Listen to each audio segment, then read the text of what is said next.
দুনিয়ার সূর্যের গরম সইতে পারি না রে মালিক। শরীরের ঘাম ফোটায় ফোটায় ঘাম, জামা কাপড় ভিজিয়ে গেল।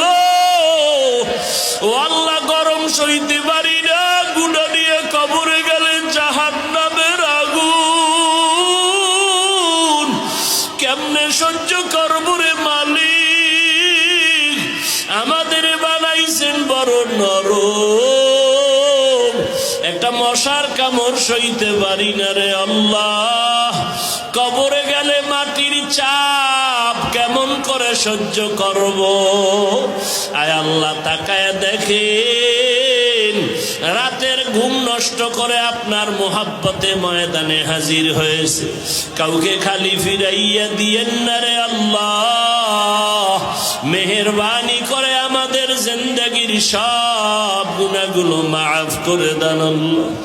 গুনার কারণে দিলটা পাথর, চোখে পানি নাই, ডানে বামে কত কান্নার আওয়াজ।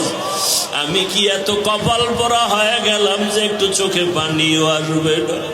গুনার দিকে তাকাইয়া দেখি আমার গুনার কারণে হাত দুইটা না পাক, গুনার কারণে আমার চক্ষু দুটো না পাক, গুনার কারণে আমার জিহ্বা না পাক, গুনার কারণে আমার অন্তর না পাক, আমার কান আমার পা না পাক।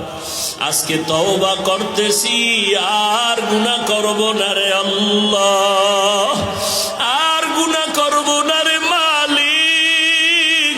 ওলামায়ে কেরামদের দিকে তাকাইয়াও কি মায়া হবে না?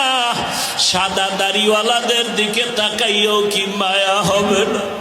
নাবালেগ সন্তানেরা হাত তুলেছে। ও আল্লাহ, কারো হাত কি আপনার কাছে পছন্দ হবে না? মদিনাতুল মুনাওয়ারা থেকে খাজা মঈনুদ্দিন চিশতি আজমিরি আসছেন বাংলার ভারতবর্ষে কালেমার দাওয়াত নিয়া। এত মেহনত করেছেন, লক্ষ লক্ষ অগণিত, কেউ লেখে 96-99 লক্ষ বিধর্মী মুসলমান হলো।